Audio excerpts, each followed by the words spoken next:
بسم اللہ الرحمن الرحیم۔ السلام علیکم ناظرین، میں ہوں نوید ستی اور آپ دیکھ رہے ہیں کیپٹل ون ٹی وی۔ جیسے کہ آپ جانتے ہیں، ایک طرف پورے پاکستان میں اس وقت آئینی بحران کا جو صورتحال ہے وہ آپ کے سامنے ہے۔ تمام صوبوں میں گورنرز تک جو ہے وہ اڑا دیے گئے، ان کی اب چیزیں چل رہی ہیں۔ ایون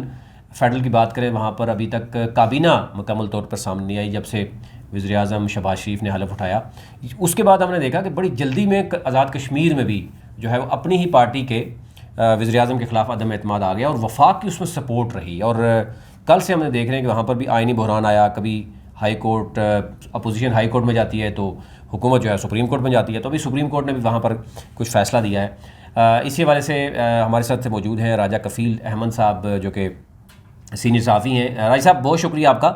کیا کہیں گے یہ سارا صورتحال اتنے جلدی میں کیا ہو رہا ہے؟ اصل بات یہ ہے کہ جو آزاد کشمیر کی سیاسی تاریخ ہے رہی ہے ماضی میں، تو اس کا یہ جو اسلام آباد میں کوئی حکومت تبدیل ہوتی ہے تو اس کا ڈائریکٹ اثر آزاد کشمیر میں پڑتا ہے۔ اسی کی ماضی کی روایت کو دیکھتے ہوئے پی ٹی آئی کی جو قیادت ہے، عمران خان صاحب ہیں یا جو باقی لوگ ہیں، کور ہے یعنی کور کمیٹی ہے ان کا، تو انہوں نے اپوزیشن کی متوقع کسی بھی تحریک عدم اعتماد کا فوری مقابلہ کرنے کے لیے تو انہوں نے اپنی وزیر اعظم کے خلاف خود عدم اعتماد جمع کرائی، تاکہ ایک تو اپوزیشن کارروائی نہ کر سکے۔ پھر انہوں نے ایسے امیدوار کو متبادل وزیر اعظم کے طور پر پیش کیا کہ جو بیسٹ مینیجر ہے، جو بہترین مینیج کر سکتا ہے، جو سیاسی جماعتوں کو مینیج کر سکتا ہے، جو ہمارے جو ریاستی ادر جان کا اس یعنی جتنے متعلقہ لوگ ہیں وہ ان کو مینیج کر سکتا ہے۔ تو جلد بازی میں پی ٹی آئی نے اپنے وزیر اعظم کے خلاف عدم اعتماد کی تحریک پیش کرائی اور انہوں نے متبادل طور پر سردار تنویر الیاس صاحب کو یعنی وزیر اعظم کے طور پر پیش کر دیا۔ اس کے فوری بعد تو ایک تو یہ ہوا کہ وزیر اعظم جو آزاد کشمیر ہے وہ ان کی توقع کے برخلاف وہ مستعفی ہو گئے، حالانکہ انہوں نے بہت کوشش کی، پی ٹی آئی کی قیادت نے، عمران خان صاحب نے کوشش کی، اسد عمر نے کی، گنڈا پور نے کی، سیف اللہ نیازی نے کی، کہ سب نے کوشش کی جو یہ P T I Azad Kashmir ہے، لیکن وہ نہ مانے اس نے، کیونکہ میرے اوپر چارج شیٹ کیا گیا، میرے اوپر الزامات لگائے گئے، لہذا میں مستعفی ہوں گا، اور انہوں نے استعفیٰ دے کر تو گیم کو کھول دیا۔ اب جب ہمارے آزاد کشمیر کا جو ایکٹ 1974 ہے اس کی روح یا اس کا آئین میں یہ ہے، جب وزیر اعظم مستعفی ہو عدم اعتماد کے بعد، اگر وزیر اعظم مستعفی ہو جائے اسمبلی اجلاس شروع ہونے سے پہلے، تو پھر جو تحریک اعتماد کی جو کارروائی ہوتی ہے وہ جو غیر مشروع ہوتی ہے، اور پھر یعنی صدر نیا اجلاس بلائے گا، وزیر اعظم کا الیکشن ہوگا۔ تو اسپیکر نے اس کو اٹدرمی کا مظاہرہ کیا اور اپنے اختیارات کا ناجائز استعمال کرتے ہوئے جو 15 اپریل کو اس نے جو اجلاس پڑا، اس نے کہا میں آج اجلاس ہوگا، آج ہی میں اس نے اپنی یعنی مرضی سے آئین کی تشریح کی، پوری طور پر سیکرٹری اسمبلی کو بلا لیا اور الیکشن شیڈول جاری کر دیا گیا کہ یعنی کل شام کو 4 بجے ہی ہم وزیر اعظم کا الیکشن کریں گے۔ اس کے خلاف جو اپوزیشن ہے فوری طور پر ہائی کورٹ گئی، ہائی کورٹ میں حکم امتناعی جاری کیا۔ ہائی کورٹ نے کہا کہ نہیں، اسپیکر کا جو اقدامات ہے غیر آئینی ہے، اور وہ انہوں نے پیر تک یعنی کسی قسم کی کارروائی کو حکومت کو یعنی اسپیکر کو کارروائی سے روک دیا، وزیر اعظم کا الیکشن کے مزید پروسیس روکا۔ تو جو پی ٹی آئی کی قیادت ہے، اسپیکر ہے، وہ سپریم کورٹ چلے گئے۔ آج سپریم کورٹ کے فل بینچ نے اس کی سماعت کی، جسٹس راجہ سعید اکرم جو چیف جسٹس سپریم کورٹ ہے ان کے صدارت میں یعنی سماعت ہوئی ہے۔ تو متفق کا فیصلہ ہوا کہ جو اسپیکر نے اقدامات کیے، اسپیکر نے کہ ان کے اقدامات غلط تھے، اور جب وزیر اعظم نے استعفیٰ دے دیا تو پھر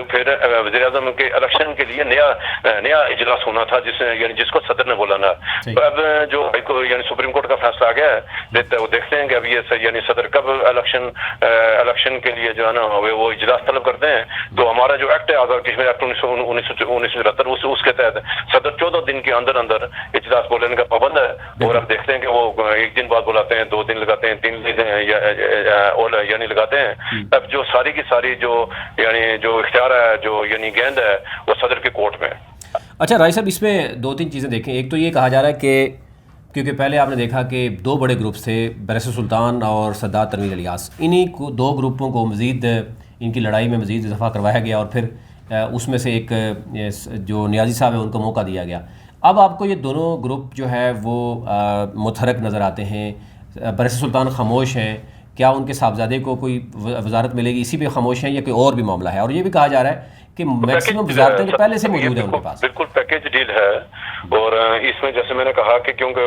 یعنی پی ٹی آئی کی جو اسلام آباد کی قیادت ہے، عمران خان ہے یعنی گنڈا پور ہے، سارے لوگ آن بورڈ ہیں، اور آپ دیکھیں گنڈا پور پورے پروسیس کی اس کی جتنی کارروائی ہے خود اس کو سپروائز کر رہا ہے۔ وہ اس ٹائم مظفر آباد میں ہیں، سارے جو ایم ایل اے ہیں آزاد کشمیر جو یعنی جب پی ٹی آئی کے ایم ایل اے ہیں وہ ان کے جو ہے ان کے موبائل لیے انہوں نے، وہ پی سی ہوٹل مظفر آباد میں ہیں، تو وہ اس ساری صورتحال کو خود مانیٹر کر رہے ہیں۔ اور جب انہوں نے یقین کر کے بیرسٹر کو مینیج کر کے बैरिस्टर को अच्छे यानी तमाम यानी जो उनके बैरिस्टर की डिमांड्स थी वो उन्होंने सबकी सब पूरी की, उनकी आइंदा की सियासत की डिमांड पूरी की, उन्होंने जो यानी पावर शेयरिंग हुकूमत यानी तनवीर इलियास की जो हुकूमत में वो डिमांड पूरी की, और जो यानी मीरपुर यानी जिला के हवाले से, मीरपुर डिवीजन के हवाले से, सियासी एडजस्टमेंट के हवाले से सारे के सारे जो मुतालबात हैं बैरिस्टर को पूरे की, और फिर उसके बाद ही जाते हैं अदम एतमाद की कार्रवाई और जो है कयूम नज़ीर के खिलाफ तहरीक एतमाद जमा हुई। तो बैरिस्टर फुल्ली ऑन बोर्ड है, और वो यानी मुझे नहीं लगता कि वो अगर उससे ज्यादा कोई यानी पार्टी ऑफर करे या कोई यानी सूरत हाल इसके अलावा हो तो ताकि बैरिस्टर अपना फैसला तब्दील कर सकता है या कोई ग्रुप यानी कोई अलग हो सकता है। लेकिन जो मौजूदा हालात हैं गुज़श्ता जो यानी 3-4 दिनों से जिसका मैं जायजा ले रहा हूँ, और बिल्कुल यानी तमाम अदारे मैनेज हैं, और एक वही अजीब सी सूरत हाल है कि जो अपोजिशन जमातें हैं, अपोजिशन जमातों में मुस्लिम नून है, पीपल्स पार्टी है, तो तनवीर इलियास ने इन जमातों में भी अपने हम ख्याल पैदा किए हुए हैं। और ये यानी आपके लिए हैरत की बात है कि जो पीपल्स पार्टी है ज़रा इस्लामाबाद में जरदारी साहब की अलग पॉलिसी है, बिलावल की अलग पॉलिसी है, लेकिन 2-3 लोगों को जाना तनवीर इलियास ने मैनेज किया हुआ है। मैनेज मतलब यह है कि वो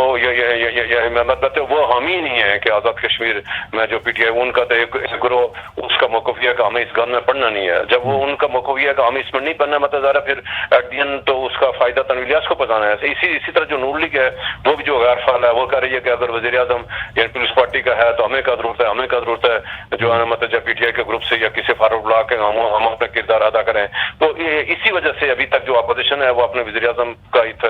यानी उस इत्तेफाक नहीं कर सकी है, और जिसकी वजह से ये वाज़े और खुल्लम इशारे हैं कि तनवीर इलियास जो है वज़ीर आज़म बन जाएगा, उसके रास्ते में बाजार कोई रुकावट नहीं है। सही। अच्छा भाई साहब, एक और चीज़ जो नज़र आ रही है बज़ाहिर जो बात भी हो रही है कि वफाकी हुकूमत ने इस हवाले से एक तो जो वजारत है उमूर कश्मीर और गिलगित बल्तिस्तान, उसमें अभी तक कोई ऐसा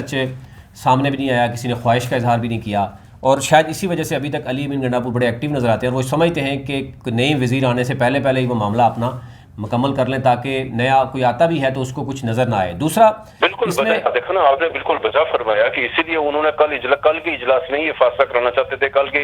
इजलास में वज़ीर आज़म का इंतखाब कराऊं। उनको पता था अगर से उन्होंने इनको वक्त दे दिया, हफ्ता आ गया तो फिर जरा अपोजिशन बीच में आएगी, अपोजिशन किरदार अदा करेगी, उनके जो MLA हैं जो उनकी जो कस्टडी में है यहाँ से फिर अदारे बीच में इन्वॉल्व हो सकते हैं, फिर यहाँ से लोगों को निकाला जा सकता है, वहाँ से 5-6-7 लोग हैं। इस टाइम जो आज़ाद कश्मीर अपोजिशन है यानी रुकनी अपोजिशन है, फिर उनको यानी खालिद इब्राहिम की जो पार्टी है JKPP, उनका जो हसन इब्राहिम की हमायत हासिल है, फिर ये जो मौजूदा वज़ीर आज़म यानी इस टाइम में कयूम नज़ीर साहब, ये किस रुकनी अपोजिशन हो जाती है। तो आगे सिर्फ इनको जो 6 लोग चाहिए यानी अपने वज़ीर आज़म लाने के लिए, तो यानी किसी भी आप कहते हैं कि यानी 6 मेंबरान का उनको को इकट्ठा करना कोई इतना कोई बड़ा मामला नहीं होता, इजीली मैनेज हो सकता है। सही है। अच्छा, अब दूसरी बात जो है कि 25 जो मेंबरान हैं जिनके दस्तखत भी हैं जो अदम एतमाद पेश कर रहे हैं नियाज़ी साहब के ऊपर, और जो इल्ज़ाम लगाए गए हैं वो आपने देखा कि सबसे बड़ा इल्ज़ाम, बाकी चलो करप्शन के इल्ज़ाम लगते रहते हैं, लेकिन उन्होंने कहा जी कि बेस कैंप में मतलब मसला कश्मीर को भी उजागर ना कर सके, ये एक इतना बड़ा दाग उनके ऊपर लगाया। फिर उन्होंने चलो कैबिनेट से कुछ लोगों को निकाला और फिर फाइनली इस्तीफ़ा दिया। दूसरी तरफ ये जो बरस सुल्तान और सद्दात तनवीर इलियास मिलकर आपको क्या लग रहा है चल पाएंगे? क्योंकि जो अभी तक जितनी भी वजारतें हैं वो ऑलरेडी उन्हीं लोगों के पास हैं जो पहले भी उस काबीना का हिस्सा रहे, अब इस काबीना का हिस्सा बनेंगे। तो फिर आइनी तरमीम क्या आप समझते हैं कि ये ज़रूरी होगी? मज़ीद जो है वजारतें बढ़ाई जाएंगी, मामले खुसूसी बढ़ाए जाएंगे, मतलब इस तरह की कोई मामला हो सकता है?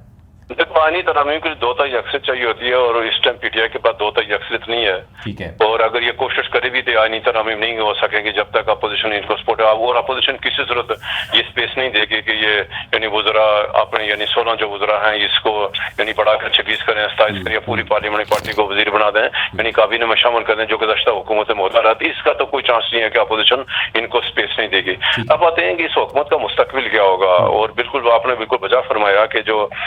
जो सद्दात इलियास की क़यादत में जो हुकूमत बनेगी, सरबराही में हुकूमत बनेगी, इसका कोई आसान नहीं होगा हुकूमत चलाना, क्योंकि इस्लामाबाद में शहबाज शरीफ की हुकूमत है, आसिफ जरदारी की यहाँ हुकूमत है, चीफ सेक्रेटरी होगा, IG होगा, तो वो फिर एक तो इल्ज़ाम लग गया सद्दात इलियास के ऊपर कि इसने भारी इन्वेस्टमेंट की है और इसने लोगों को खरीदा है, और ये इल्ज़ाम इससे उतरेगा नहीं। बेशक उसने एक रुपया भी ना दिया हो, बेशक सारे लोग नजरियाती हो, बेशक कोई आदमी ने यानी सब लोग इमरान खान के हुक्म पर उसको मुफ्त में वोट दे रहे हों, लेकिन जो इल्ज़ाम लग गया इसका इल्ज़ाम का फौरी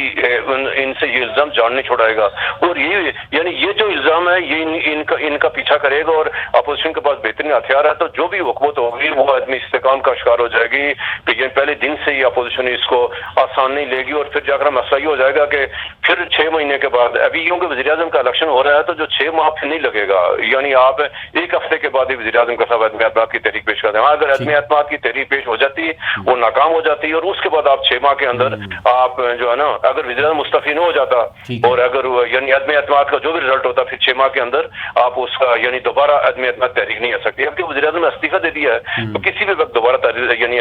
तहरीक अब यानी सबसे अहम बात, दिलचस्प बात यह है कि खुद जो पीटीआई की जो है यहाँ पे जो इस्लामाबाद में लोग हैं, पार्लियामेंट पार्टी है, अभी इस्लामाबाद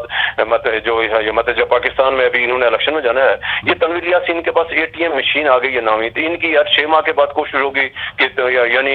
चंद जब मुंबरान को इकट्ठा करके अदम एतमाद पेश करेंगे, फिर इससे पैसे खाएंगे, फिर इसको यानी तहरीक को नाकाम बनाएंगे, तो ये सिलसिला चलता रहेगा। ये जो अभी 4.5 साल यानी बाकी हैं, तो ये रहेगा। 2-3 तहरीकें अदम एतमाद और आएंगी, तो ये जो तमाशा वहाँ लगा है आज़ाद कश्मीर, ये अब रुकने वाला नहीं है। बिल्कुल राय साहब, मैं आखिरी सवाल आपसे जानना चाहूँगा। देखें, फेडरल गवर्नमेंट डेफिनेटली जब हम देख रहे हैं कि अब मामला काफ़ी हद तक तय भी हो रहे हैं, स्पीकर का मामला हल हो गया, वफाकी वज़रा नून लीग के काफ़ी कलमदान हम देख रहे हैं, पीपल्स पार्टी और मौलाना फजल रहमान, तो क्या आप समझते हैं कि जब इनका वफाकी वज़ीर होगा, उमूर गिलगित और कश्मीर देखेगा, चीफ सेक्रेटरी इनका अपना होगा, फेडरल गवर्नमेंट होगी और तकरीबन कोई 1 साल 1.5 साल इनके पास मौजूद होगा, तो क्या ये आसानी से, या आपको लग रहा है कि सरप्राइज़ दे सकती हैं अदालतों के थ्रू, सरप्राइज़ दिया जा सकता है? अभी भी दे सकते हैं। आज अगर वफाकी हुकूमत ये फैसला करते हैं, शहबाज शरीफ या बिलावल भुट्टो या आसिफ ज़रदारी ये फैसला करते हैं कि आज़ाद कश्मीर में हमने अपने वज़ीर-ए-आज़म बनाना है, तो वो उनके लिए मुश्किल नहीं है। वहाँ आपको पता है कि जो आज़ाद कश्मीर है, जो मुजफ्फराबाद की हुकूमत है, वो यानी वफाक की मदद के बगैर, वफाक के बगैर नहीं चल सकती है। या जो हमारे MLA हैं वहाँ के, तो उनका कोई इतना कोई यानी लंबा चौड़ा नजरियात भी नहीं है। आज अगर ये फैसला करें, शाम को अगर ये फैसला करें कि कल हमने मुजफ्फराबाद में पीपल्स पार्टी का वज़ीर-ए-आज़म होगा, वो हो जाएगा। जो लोग आज तनवीर इलियास के साथ हैं 8-10 लोग वहाँ से निकल जाएंगे और उसमें सबसे बेस्ट जो ऑप्शन है वो बैरिस्टर सुल्तान को मैनेज कर रहे हैं। अगर बैरिस्टर सुल्तान आज अपोजिशन को मैनेज हो जाए, आज जरदारी साहब उसको मैनेज करें, बिलावल यानी शहबाज शरीफ आप जो उसको अगर मैनेज करें, तो कल तनवीर इलियास से ज्यादा नहीं बढ़ सकता। बैरिस्टर सुल्तान के 17-18 जो लोग हैं, इस वक्त आज़ाद कश्मीर असेंबली में सबसे बड़ा जो धड़ा है वो बैरिस्टर सुल्तान का है। अगर वो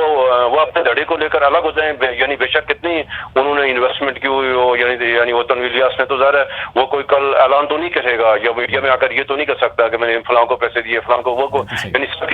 आपने क्यों किया? जब आपने खुद गैर आईनी गैर कानूनी काम किया, तो आप अपने गैर आईनी गैर कानूनी काम की जो ना उसकी यानी किसी को इल्जाम तो नहीं लगाएंगे। तभी भी बिल्कुल ऑप्शन मौजूद है। रात को भी मेरी बात हुई थी, पीपल्स पार्टी के लोग इस्लामाबाद में लगे हुए हैं। आज फैसला को राउंड है, तो अभी कोई 6-7 बजे मीटिंग है, उसमें तो हो जाएगा क्या पीपल्स पार्टी जाएगी। अगर पीपल्स पार्टी जाएगी तो फिर वो अपना वज़ीर-ए-आज़म बनाएगी, अगर पीपल्स पार्टी ना की तो फिर मुत्तहिदा अपोजिशन इस इलेक्शन का बाइकआउट करेगी। बहुत शुक्रिया। राजा कफील साहब हमारे साथ मौजूद थे और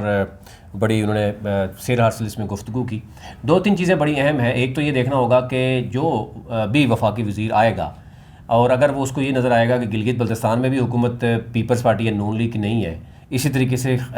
कश्मीर में भी नहीं है, लेकिन चीफ सेक्रेटरी उनका अपना होगा, बाकी मामला बहुत सी आपको पता है तेज़ी से तब्दीलियाँ होती हैं, तो उस सूरत में तहरीक इंसाफ क्या कर पाएगी। इसी तरीके से क्योंकि गवर्नर गिलगित बल्तिस्तान से अभी से ही बात हो रही है कि वो नून लीग या पीपल्स पार्टी का होगा, इसी तरह बाकी सूबे भी है। तो फेडरल जो मिनिस्टर होगा, फेडरल सेक्रेटरी होगा, वो क्या अपोजिशन जो PTI अपोजिशन में होगी, जो इस्तीफ़े पहले दे चुकी है फेडरल से,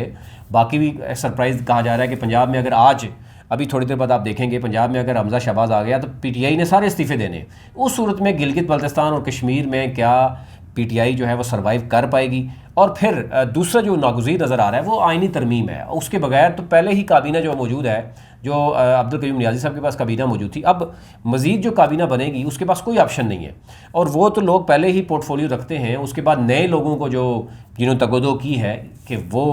वजारत लेना चाहते हैं, वो मामला तय करना चाह रहे हैं, उस सूरत में क्या करेंगे। और फिर बहुत से लोगों की एक्सपेक्टेशन है सरदार तनवीर इलियास से, क्योंकि वो पहले से उनको वज़ीर-ए-आज़म देखना चाह रहे थे। उनके दाएँ बाएँ बहुत से ऐसे लोग हैं जो ये समझते हैं कि वज़ीर-ए-आज़म बनने के बाद उनके पास बहुत सी ऑप्शन आ जाएंगी और वो उनको एडजस्ट किया जा सकेगा। लेकिन अब देखना ये होगा कि ये आइनी मामला, तो बाकी फेडरल जो मिनिस्टर आएगा वो किस हद तक इस पूरे रीजन को देखता है, उसके साथ ये किस हद तक देखते हैं। और पीपल्स पार्टी नून लीग अगर दोनों में ठान ली कि कश्मीर और गिलगित में अपनी हुकूमत बनाएंगे, तो फिर उस सूरत में क्या होगा, इस पर जो भी अपडेट होगी वो आपसे ज़रूर रखेंगे। अभी तक लिए इतना ही। अपना अपने मुल्क का ख्याल रखिए। چینل کو ضرور سبسکرائب کیجیے تاکہ ہر نئی آنے والی ویڈیو آپ تک پہنچ سکے۔